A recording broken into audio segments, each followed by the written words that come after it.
గద్ద అనేది స్వేచ్ఛ మరియు బలానికి చిహ్నంగా ఉంటుంది. జీవితంలో మనం ఒక చిలుకలా ఉండకూడదు. అది బలహీనంగా ఉండి ఎక్కువగా మాట్లాడుతుంది. కానీ గద్ద అనేది మౌనంగా ఉండి ఆకాశాన్ని తాకే శక్తిని కలిగి ఉంటుంది. అందుకే వాటిని ఆకాశానికి రాజుగా పిలుస్తారు. అసలు ఈ గద్దకి అంత ప్రత్యేకత ఎందుకు? దీనికి ఇతర పక్షులకు గల తేడా ఏమిటి? ఈ గద్ద యొక్క స్వభావం నుండి మనం మన వ్యక్తిగత మరియు వృత్తిగత జీవితానికి ఉపయోగపడే 7 విషయాలను ఈ వీడియోలో తెలుసుకుందాం. Eagles fly alone at high altitude. గ్రద్దలు అనేవి అత్యధిక ఎత్తులో ఒంటరిగా ఎగురుతాయి. అవి పిచ్చుకలు, కాకి మరియు ఇతర చిన్న పక్షులతో ఎగరవు. గ్రద్ద యొక్క ఈ స్వభావం మనల్ని తగ్గించి మాట్లాడే సంకుచిత మనస్తత్వం గల వ్యక్తుల నుండి దూరంగా ఉండమని సూచిస్తుంది. మీరు ఎక్కువ సమయం గడిపే ఒక 5 వ్యక్తుల సరాసరే మీ వ్యక్తిత్వం అని ఒక సామెత.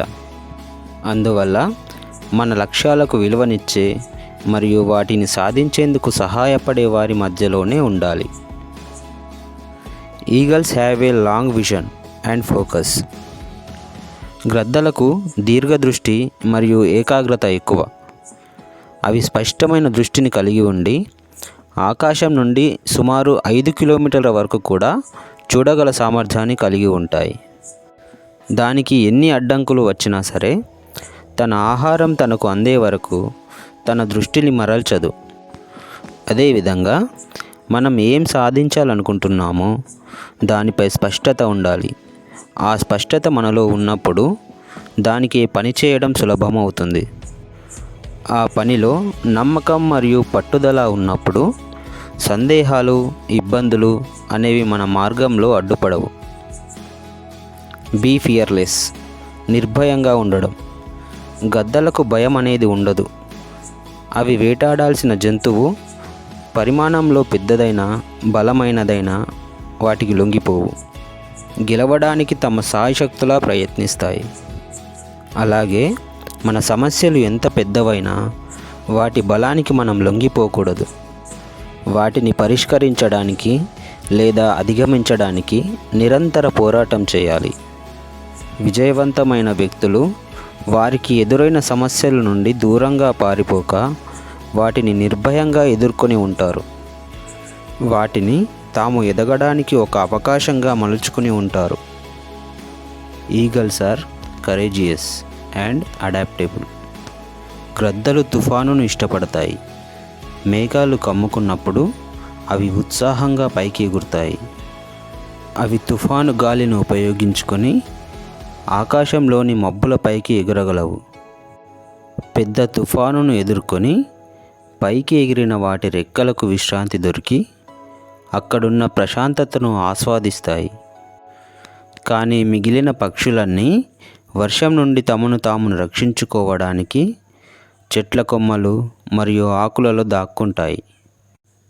అదేవిధంగా మన జీవితంలో మరియు పనిలో ధైర్యంగా ముందుకు సాగాలి.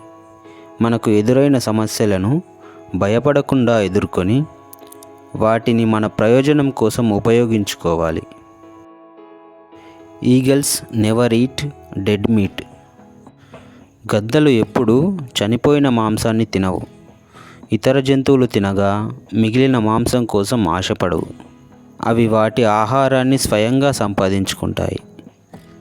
దీన్ని బట్టి మన జీవనం కోసం ఇతరులపై ఆధారపడకుండా స్వతంత్రంగా ఉండాలని, కష్టపడి పనిచేసి స్వయంగా సంపాదించుకోవాలని తెలుస్తుంది. నేర్చుకోవడానికి, ఎదగడానికి ఎప్పుడూ సంతృప్తి చెందకూడదు. కొత్త సవాళ్ళు మరియు అవకాశాల కోసం వెతుకుతూ మన గతాన్ని వదిలి వర్తమానంపై దృష్టి పెట్టాలి. Eagles possesses vitality.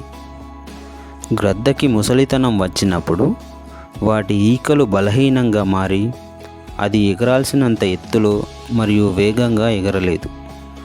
అందువల్ల అది బలహీనపడి చనిపోయే ప్రమాదం కూడా ఎదురవుతుంది. అందుకు అది కొండలలో దూరంగా ఉన్న ప్రదేశానికి వెళ్ళి దాని శరీరంపై ఉన్న బలహీనమైన ఈకలన్నింటినీ పీకేసుకుంటుంది. దాని అతి పొడవైన ముక్కును రాయికేసి కొట్టి విరగ్గొట్టుకుంటుంది. ఇది గ్రద్దకి చాలా బాధ కలిగించే విషయం అయినప్పటికీ దాని మనుగడకు ఈ ప్రక్రియ అత్యవసరం. ఆ గ్రద్దకి కొత్త ఈకలు మరియు ముక్కు పెరిగే వరకు కొంతకాలం అక్కడే ఉండి పూర్తి స్థాయిలో పెరిగిన తర్వాత ముందెన్నడూ లేనంత ఎత్తులో ఎగురుతూ బయటకు వస్తుంది.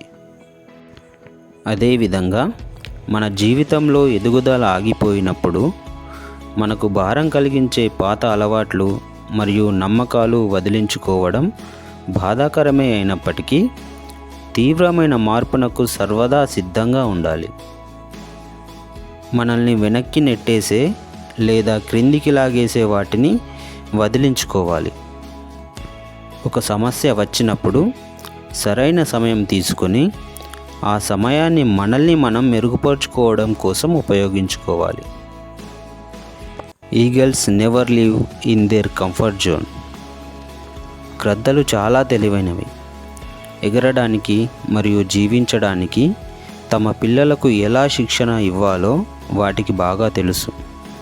అవి తమ గూడులోని ఈకల్ని, మెత్తటి గడ్డిని తీసేస్తాయి. దీనివల్ల వాటి పిల్లలకి ముళ్ళు గుచ్చుకొని అసౌకర్యానికి లోనవుతాయి. ఈ ప్రక్రియ తమ పిల్లలని గూడు విడిచిపెట్టి ఎగరడానికి ప్రేరేపిస్తుంది. అందువల్ల అవి గూటి నుండి బయటకు ఎగురుతాయి. అదేవిధంగా మనం శిక్షణ మరియు అభ్యాసానికి ఎల్లప్పుడూ సిద్ధంగా ఉండాలి. ప్రస్తుత పరిస్థితుల్లో మనం ఒక కంఫర్ట్ జోన్లో ఉండకూడదు.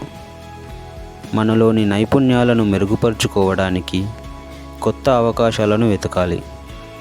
ఎక్కడైతే మన అభివృద్ధి లేక కంఫర్ట్ జోన్లో ఉన్నామో దాన్ని వదిలిపెట్టి కొత్త అవకాశాలను అందుకుంటూ అభివృద్ధి పథం వైపు పయనించాలి.